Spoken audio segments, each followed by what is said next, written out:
Bismillah. Assalamualaikum warahmatullahi wabarakatuh. Innal hamdalillah nahmaduhu wa nasta'inuhu wa nastaghfiruh wa na'udzu billahi min shururi anfusina wa min sayyiati a'malina. Man yahdihillahu fala mudilla lahu wa man yudlil fala hadiya lahu. Asyhadu an la ilaha illallah wahdahu la syarika lahu wa asyhadu anna Muhammadan 'abduhu wa rasuluh.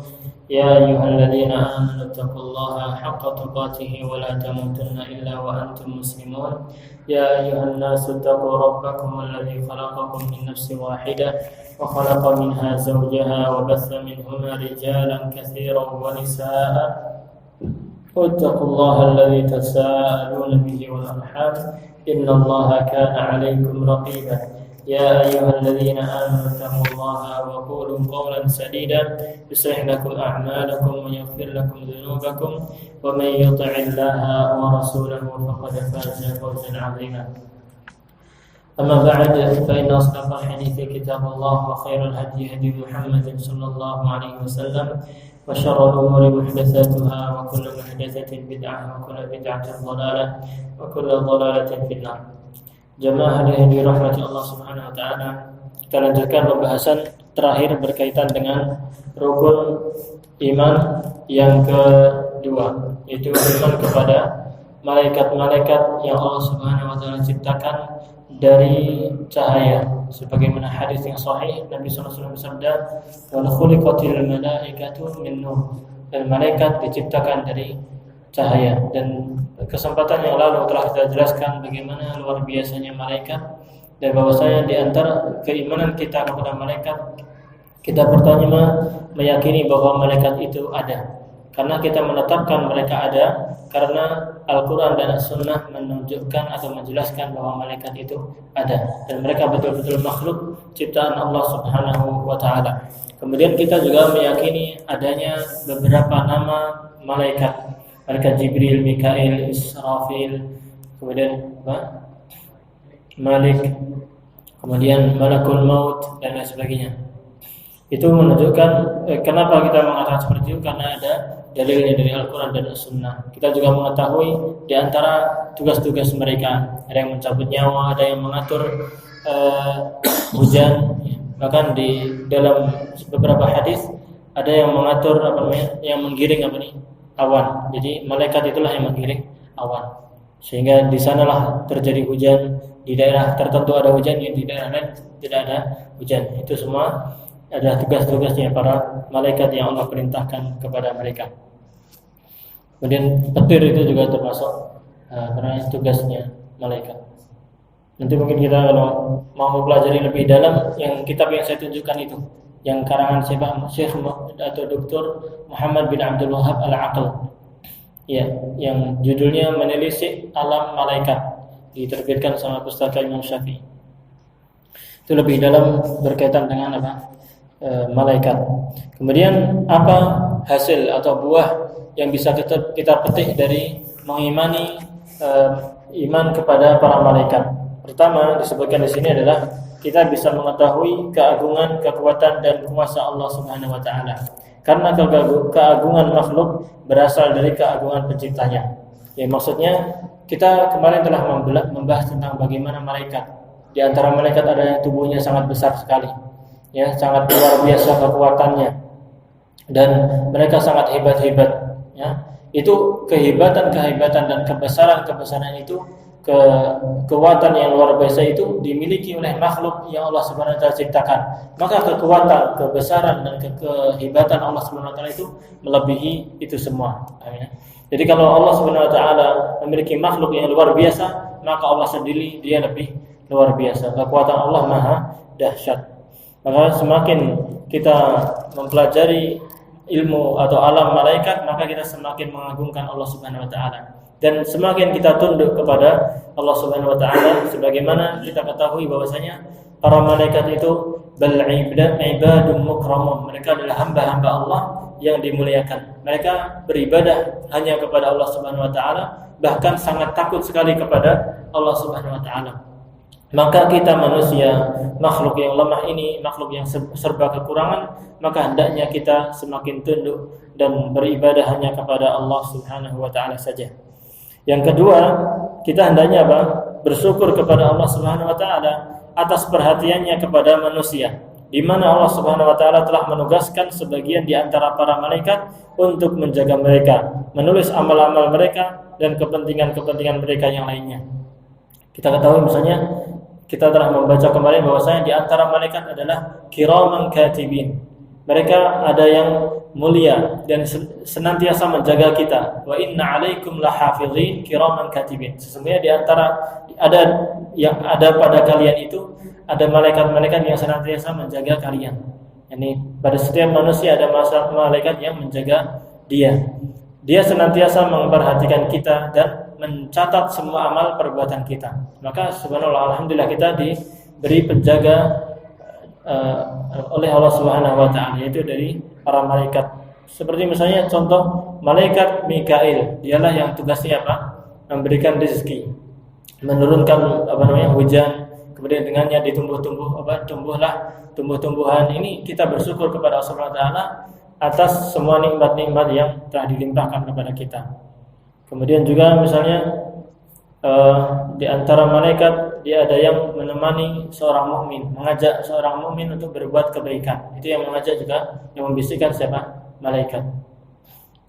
Kemarin Ana membaca sebuah hadis, tapi Ana belum mengecek. Tapi wallah alam itu disampaikan sama siapa lupa. Intinya kalau orang yang tidur kemudian dia berwudu, maka dia akan ditemani sama siapa? Malaikat. Mereka akan menjaga dia. Setiap kali kita bergerak, maka malaikat akan memintakan ampun kepada Allah untuk kita. Ya. Kita bersyukur kepada Allah Subhanahu wa taala. Allah Subhanahu wa taala memperhatikan kita dengan mengutus para malaikat-malaikat yang mengurusi urusan-urusan kita. Kemudian kita juga mencintai para malaikat karena mereka beribadah kepada Allah Subhanahu wa taala. Jadi kita cinta kepada saudara kita, misalnya sesama muslim yang taat dalam beribadah, maka demikian pula kita cinta kepada malaikat karena mereka taat juga beribadah. Selain itu juga malaikat ini sangat sayang kepada orang-orang yang beriman, sehingga mereka pun memintakan ampun, beristighfar untuk orang-orang yang beriman, sebagaimana ayat yang telah kita baca dahulu. Bahwasanya para malaikat mereka memintakan ampun, berdoa kepada Allah Subhanahu wa taala untuk agar orang-orang yang beriman diampuni, dirahmati, kemudian dimasukkan ke dalam surga dan dijauhkan dari neraka. Di sini Syekh Muhammad bin Shalih Al-Utsaimin rahimahullah taala menjelaskan tentang adanya beberapa orang yang meyakini bahwa atau mereka mengingkari adanya malaikat sebagai makhluk. Namun mereka mengatakan malaikat itu hanya sebuah sifat yang baik yang ada dalam diri manusia. Ya, mungkin di antara ucapan yang terlontar pada mereka ketika ditolong sama seseorang, mereka mengatakan engkau adalah malaikat kecilku. Mungkin seperti itu. Menganggap bahwasanya malaikat itu adalah sifat baik yang ada pada dalam diri manusia, bukan makhluk. Maka ini adalah merupakan kedustaan atau mendustakan kitab Allah, itu Al-Quran, dan sunnah Nabi kita Muhammad SAW, serta kesepakatan kaum muslimin. Karena Al-Quran dan sunnah dan kesepakatan kaum muslimin menyatakan bahwa malaikat adalah makhluk ciptaan yang dan memiliki apa? Memiliki tubuh. Sementara orang-orang ini dia meyakini malaikat itu tidak memiliki tubuh. Di antara dalil yang disebutkan di sini adalah firman Allah Subhanahu wa taala dalam surat Fatir ayat 1. Bismillahirrahmanirrahim. Alhamdulillahi fatiris samawati wal ard ja'ilil malaikati rusulan uli ajnihatin mathna wa thulatha wa ruba'. Segala puji bagi Allah Subhanahu wa taala, dialah pencipta langit dan bumi. Yang menciptakan langit dan bumi itu siapa? Allah Subhanahu wa taala. Dialah yang menjadikan malaikat sebagai utusan-utusan, rasul-rasul. Mereka memiliki sayap-sayap. Ada yang sayapnya 2, ada yang 3, ada yang 4. Dan Allah menambahkan bagi malaikat apa yang ia kehendakinya. Nih, sebagai malaikat ada yang dilebihkan, tidak hanya 4, tidak hanya 2, tidak hanya 3. Bahkan malaikat Jibril memiliki sayap berapa? 600 sayap. Maka di sini adalah ayat ini membantah anggapan orang-orang itu. Orang-orang yang menyatakan malaikat itu tidak memiliki tubuh, namun dia hanya sifat saja atau dia hanya roh saja. Maka yang benar adalah malaikat memiliki tubuh. Di antara tubuhnya adalah dia memiliki apa? Sayap. Memiliki sayap. Kemudian Allah Subhanahu wa taala berfirman berkaitan dengan malaikat-malaikat pencabut nyawa. Ya, ini sangat mengerikan sekali. Kita ketahui bahwasanya malaikat pencabut nyawa itu berbeda mencabutnya antara mencabut orang kafir sama orang beriman. Oleh karena itu Allah Subhanahu wa taala berfirman, "Wan nazi'ati gharqa." Demi malaikat-malaikat yang mencabut nyawa dengan keras. Itu mencabut nyawanya siapa? Orang-orang kafir. Dan wan nasyitati nashta. Demi malaikat-malaikat yang mencabut nyawa manusia dengan lembut. Ini kalau nyawanya orang beriman maka dengan lembut malaikat mencabutnya. Di ayat surat Al-Anfal ayat 50 Allah Subhanahu wa taala berfirman, "Walau tara idh yatawaffal ladzina kafaru al-malaikatu yadribuna wujuhahum wa adbarahum wa dzuqu 'adzabal hariq."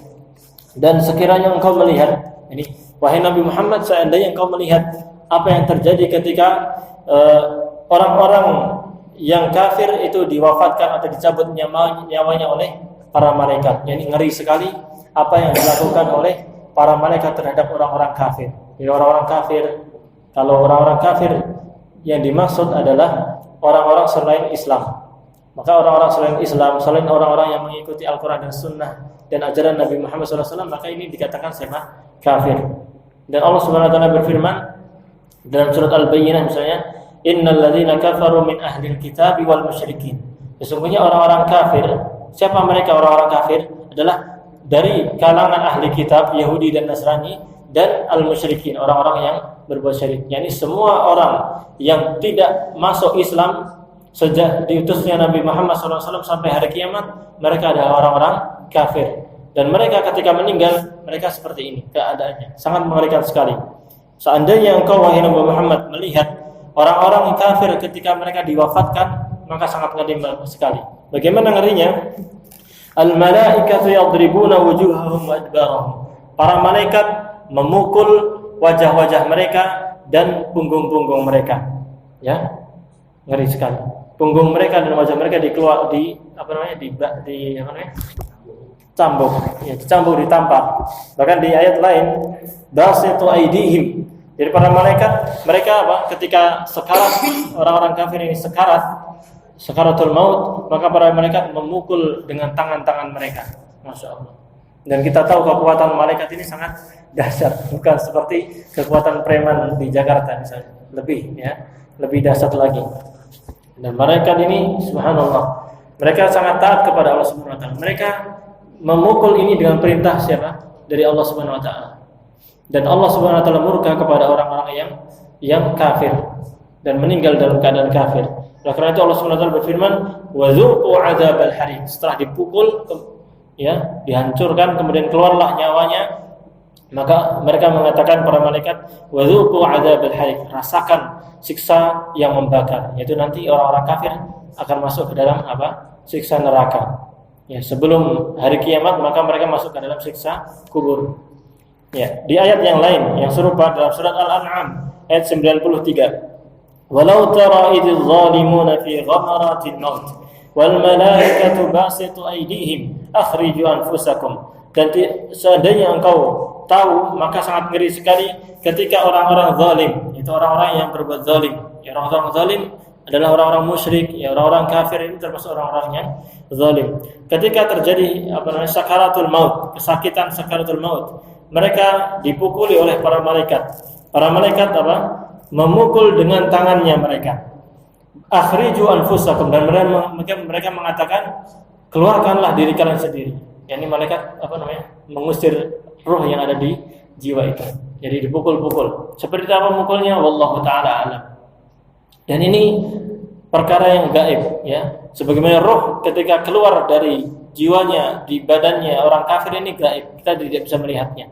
Barangkali mungkin di antara kita pernah melihat orang kafir meninggal santai saja. Karena itu hakikatnya yang kita lihat santai saja. Makanya di sini katakan seandainya engkau melihat Nabi SAW, namun Nabi SAW tidak melihat. Walau tara, seandainya melihat.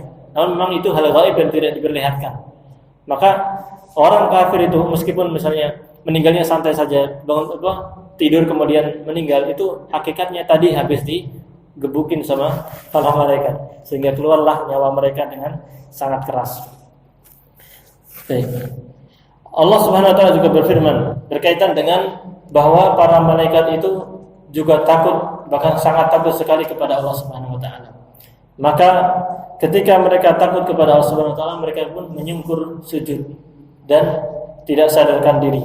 Kemudian Allah Subhanahu wa taala berfirman, "Hatta idza fuzzi'a an qulubihim", sehingga apabila mereka dihilangkan ketakutan dari hati mereka, setelah mereka tidak takut, maka mereka pun sadarkan diri, para malaikat. Qalu madza qala rabbukum, mereka berkata, apa yang dikatakan oleh Tuhan kalian, yaitu Allah Subhanahu wa taala. Qalu, maka para malaikat yang lain, yaitu maksudnya malaikat Jibril mengatakan, qalu al-haq, Allah Subhanahu wa taala berfirman dengan perkataan yang benar, wa huwal aliyyul kabir, dan Allah Maha tinggi lagi Maha besar. Ya. Di ayat yang tadi, yang ketika para malaikat memukul-mukul sebenarnya wajah dan punggungnya orang-orang kafir, menunjukkan bahwasanya malaikat memiliki apa? Memiliki tubuh, sehingga mereka bisa memukul, ya kan? Di ayat yang lain lebih jelas lagi, basitu aidihim, para malaikat membentangkan tangan-tangan mereka untuk memukul orang kafir, sehingga kita menetapkan bahwasanya malaikat memiliki apa? Tangan. Jadi, sehingga mereka memiliki tubuh. Ini bantahan kepada orang-orang yang mengatakan bahwa malaikat hanya sifat yang baik. Di ayat ini yang kita sebutkan terakhir tadi, itu menunjukkan bahwasanya malaikat juga memiliki rasa takut kepada Allah Subhanahu wa taala. Kemudian tentang penduduk surga, Allah Subhanahu wa taala memberitahu bahwasanya ketika orang-orang mukmin sudah masuk ke dalam surga, dan semoga Allah Subhanahu wa taala menjadikan kita termasuk penduduk surga, maka para malaikat pun juga memasuki surga. Untuk apa? Untuk mengucapkan salam, untuk mengucapkan selamat kepada orang-orang yang beriman atas kesabaran mereka telah beramal soleh di dunia ini, sehingga mereka masuk ke dalam surga. Allah Subhanahu wa taala berfirman dalam surat Ar-Ra'd ayat 23 dan 24. Wal malaikatu yadkhuluna 'alaihim min kulli bab. Jadi para malaikat itu masuk menemui orang-orang yang beriman di surga itu di semua pintu. Kita tahu pintu surga ada berapa? 8. Pintu surga ada 8, dan malaikat masuk ke dalam pintu-pintu itu untuk ngapain? Untuk mengucapkan selamat. Salamun alaikum bima sabartum. Selamat atas kalian karena apa? Karena kesabaran kalian. Jadi kesabaran kalian dalam menjalankan syariat Islam, kesabaran kalian dalam meninggalkan segala kemaksiatan, kesabaran kalian dalam menghadapi segala musibah. Sehingga di sini para malaikat apa? Dia memiliki bentuk, yaitu memiliki tubuh. Ya, ini menunjukkan juga malaikat itu juga baik-baik terhadap orang-orang yang beriman, sehingga mereka mengucapkan keselamatan atas orang-orang yang beriman. Dalam Sahih Bukhari dari Abu Hurairah radhiyallahu anhu, dari Nabi sallallahu alaihi wasallam, beliau bersabda, "Idza ahabba Allahu 'abdan nada Jibril, innallaha yuhibbu fulanan fa'ihibbah." Apabila Allah Subhanahu wa taala mencintai seorang hamba, maka Allah Subhanahu wa taala memanggil Jibril alaihi salam. Jadi kita menetapkan bahwasanya di sini Allah memiliki rasa cinta. Allah cinta kepada orang-orang yang beriman. Ketika Allah Subhanahu wa taala mencintai seorang hamba, misalnya mencintai fulan bin fulan, maka Allah Subhanahu wa taala memanggil malaikat Jibril. Innallaha yuhibbu fulanan fa'ihibbah. Wahai Jibril, sesungguhnya Allah Subhanahu wa taala mencintai fulan, disebutkan namanya. Ya, Masya Allah. Kalau kita beramal soleh, kita beriman, bertakwa, kemudian kita dicintai Allah Subhanahu wa taala, kita disebut sama Allah Subhanahu wa taala. Betapa bahagianya kita apabila nama kita disebut oleh Allah Subhanahu wa taala. Ya. Sebagaimana misalnya di dunia ini, misalnya ada pembesar yang diagung-agungkan sama manusia, kemudian nama kita disebut sama dia, senang atau tidak kita? Senang. Apalagi ini adalah yang nyebut Allah Subhanahu wa taala, dan Allah Subhanahu wa taala tidak hanya menyebut saja, namun dia mencintai orang tersebut. Maka semoga kita termasuk orang-orang yang dicintai oleh Allah Subhanahu wa taala. Karena di antara manfaat atau pahala orang yang menuntut ilmu, dia akan disebut namanya oleh Allah Subhanahu wa taala. Wa dzakarahumullahu fiman 'indah. Dan Allah akan menyebut orang-orang yang duduk di majelis ilmu di sisi malaikat yang ada di sisinya. Sesungguhnya Allah Subhanahu wa taala mencintai fulan, maka cintailah dia. Maka malaikat Jibril pun mencintai fulan tadi yang disebutkan namanya tadi. Fayunadi Jibril fi ahli sama. Maka malaikat Jibril pun memanggil penduduk langit. Itu malaikat-malaikat itu letaknya di mana? Di langit. Penduduk langit. Innallaha yuhibbu fulanan fa'ahibbu. Sesungguhnya Allah Subhanahu wa taala mencintai fulan, disebut namanya. Mencintai fulan, maka cintai dia. Maka penduduk langit pun para malaikat mereka mencintai fulan tadi. Kemudian fulan tadi pun diterima oleh manusia di bumi. Ini menunjukkan banyak hal ya. Di antaranya Allah menunjukkan bahwasanya Allah memiliki sifat cinta dan ada di antara hamba-hamba Allah yang dicintai oleh Allah Subhanahu wa taala. Demikian pula para malaikat mereka juga memiliki sifat apa? Memiliki rasa cinta dan mereka mencintai orang-orang yang beriman dan beramal saleh. Dalam hadis yang lain dalam Sahih Bukhari dari Abu Hurairah, Nabi sallallahu alaihi wasallam bersabda, "Idza kana yaumul jumu'ah كان على كل باب من أبواب المسجد الملائكة يكتبون الأول فالأول فإذا جلس الإمام طووا الصحف وجاءوا يستمعون الذكر." Ini hadis pernah saya sampaikan ya. Apabila di hari Jumat, maka di setiap pintu dari pintu-pintu masjid ada malaikat. Di setiap pintu-pintu masjid ada malaikat. Dan kita ketika mendengarkan hadis ini mengimani betul-betul ada malaikatnya, meskipun kita tidak melihatnya.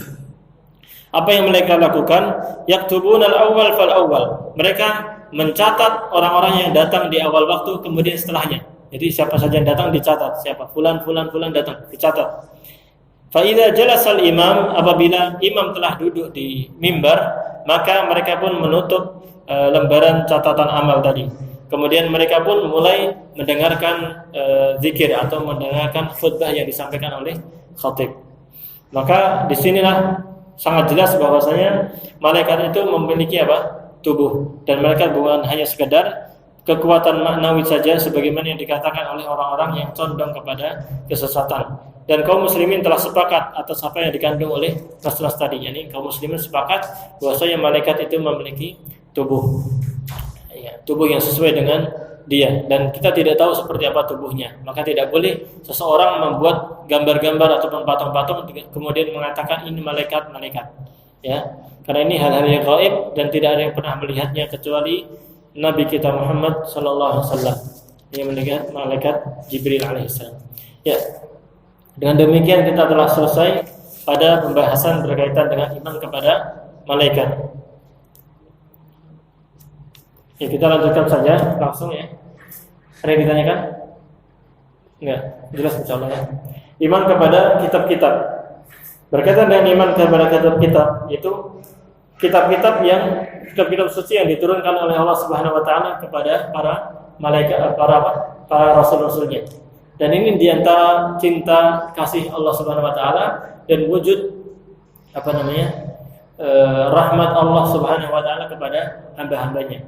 Allah Subhanahu wa taala berfirman ketika menjelaskan tentang permusuhan di awal mula penciptaan manusia, yaitu antum bisa membaca di surah Al-Baqarah ketika Allah Subhanahu wa taala menciptakan Nabi Adam, kemudian di situ terjadi diskusi sampai Iblis laknatullah alaih, dia tidak mau sujud. Kemudian dilaknatlah Jibril, kemudian Jibril dilaknatnya siapa? Iblis. Astagfirullah. Ya, dilaknatlah Iblis karena dia tidak mau taat kepada Allah Subhanahu wa taala untuk sujud kepada Nabi Adam. Dari situlah mulai kebencian Iblis kepada siapa? Nabi Adam dan keturunannya. Oleh karena itu Allah Subhanahu wa taala berfirman, ihbitu minha jami'an ba'du ihbitu minha fa in ba'dukum li ba'din aduwwun. Kalian masing-masing akan menjadi musuhnya. Nih Iblis menjadi musuh Iblis menjadi musuhnya manusia, dan manusia mestinya menjadikan Iblis sebagai musuhnya. Dan Iblis telah bersumpah kepada Allah Subhanahu wa taala akan menyesatkan semua keturunan Adam alaihissalam. Jadi Allah mengabarkan dalam ayat yang lain, Iblis berkata, "Fa bi'izzatik la ughwiyannahum ajma'in." Ya Allah, dengan keperkasaan kau, maka aku akan menyesatkan semua mereka. la ughwiyannahum ajma'in. Aku akan menyesatkan semua keturunan Nabi Adam. Ini semua manusia akan disesatkan oleh siapa? Iblis, la'natullahi alaih. Kecuali hamba-hamba yang ikhlas, yang memurnikan ibadah hanya untuk Allah Subhanahu wa taala. Oleh karena itu Allah Subhanahu wa taala berfirman, "Qul nahbitu minha jami'a." Katakanlah, kami mengatakan, ihbitu minha jami'a. Turunlah kalian semua dari surga. Sehingga Nabi Adam dan Hawa dan iblis semuanya turun ke mana? Ke bumi. Fa imma ya'tiyannakum minni huda faman tabi'a hudaya fala khaufun 'alaihim wa la hum yahzanun. Maka apabila datang kepada kalian petunjuk dari aku, maka barang siapa yang mengikuti petunjukku, maka dia tidak akan mendapatkan ketakutan dan mereka tidak akan sedih. Artinya mereka akan mendapatkan petunjuk. Dalam ayat lain, faman tabi'a hudaya. Lupa. Intinya kalau mau selamat maka ikuti apa? Petunjukku. Ini petunjukku. Adapun orang-orang kafir dan mendustakan ayat-ayat Allah Subhanahu wa taala, maka mereka akan masuk ke dalam neraka jahanam dan mereka kekal di dalamnya. Ya. Petunjuk Allah Subhanahu wa taala itu berupa apa? Diutusnya para nabi dan rasul, dan berupa apa? Kitab-kitab yang diturunkan kepada mereka. Maka seorang yang beriman, mereka hendaknya beriman kepada kitab-kitab yang diturunkan itu. Maka keimanan kepada kitab-kitab itu mencakup 4 perkara. Yang pertama adalah mengimani bahwa kitab-kitab itu benar-benar diturunkan dari sisi Allah Subhanahu wa taala. Maka seorang mukmin mengakui misalnya Al-Qur'an ini turun murni dari Allah Subhanahu wa taala. Taurat juga seperti itu, Injil juga seperti itu, Zabur juga seperti itu, dan kitab-kitab yang lainnya. Yang kedua, kita mengimani, membenarkan nama-nama kitab yang telah kita ketahui, seperti Al-Qur'an diturunkan kepada siapa? Nabi Muhammad SAW. Kemudian Taurat diturunkan kepada Nabi Musa, Injil kepada Nabi Isa, dan Zabur kepada Nabi Daud alaihissalam. Adapun kitab-kitab suci misalnya yang kita tidak tahu, ya, maka gimana? Cukup kita mengimani secara global. Intinya ada kitab-kitab lain yang tidak disebutkan yang diturunkan kepada para nabi dan rasul. Dan kita tahu nabi dan rasul itu jumlahnya banyak. Allah Subhanahu wa taala berfirman, "Wa laqad ba'atsna fi kulli ummatin rasulan." Dan sungguh kami telah mengutus pada setiap umat itu ada seorang rasul. Mereka sama dakwahnya. Inti dakwah mereka sama, yaitu apa? Iqbudullah wajtanibut taghut. Itu mereka mengajak agar beribadahlah kalian kepada Allah dan jauhi segala sesembahan yang disembah dari selain Allah. Kemudian yang ketiga adalah kita membenarkan berita-berita yang benar yang dikandung dalam Al-Quran, seperti misalnya berita-berita berkaitan dengan Ya'juj dan Ma'juj, ya, kemudian berita-berita berkaitan dengan Dzulqarnain, Ashabul Kahfi, dan kisah-kisah yang lainnya, atau misalnya berita berkaitan dengan yang akan datang, seperti akan terjadi hari kiamat, ya, akan terjadi kebangkitan, manusia akan dibangkitkan lagi setelah mereka mati, kemudian nanti akan terjadi hisab, penghitungan amal perbuatan manusia. Kemudian di sana ada neraka, ada surga. Itu semuanya berita-berita yang diberitakan oleh Al-Quran. Maka kita mengimaninya dengan sebenar-benarnya tanpa ada keraguan sama sekali. Yang keempat, kita mengamalkan hukum-hukum yang belum dihapus dari kitab-kitab tadi, dan kita ridho serta menerimanya, baik kita memahami hikmahnya atau tidak. Dan seluruh kitab-kitab suci sebelumnya telah dihapus oleh Al-Quran Azim. Ini ya, jadi intinya kita mengimani semua kitab-kitab yang diturunkan. Namun yang kita amalkan siapa? Adalah hanya Al-Quran saja. Karena Al-Quran ini telah menghapus semua hukum-hukum yang telah lalu. Maka maka kitab-kitab lain seperti Injil, Taurat, maka sudah tidak berlaku, sudah expired, sudah tidak boleh dilakukan lagi, tidak boleh diamalkan lagi. Allah Subhanahu wa taala berfirman, ini dalilnya dalam surat Al-Maidah ayat 48. Wa anzalna ilaikal kitaba bil haqq musaddiqan lima bayna yadayhi minal kitab wa muhaiminan alaih. Dan sungguh kami telah menurunkan kepada engkau kitab, yaitu Al-Quran, dengan kebenaran. Sebagai apa? Sebagai pembenar bagi kitab-kitab yang diturunkan sebelumnya.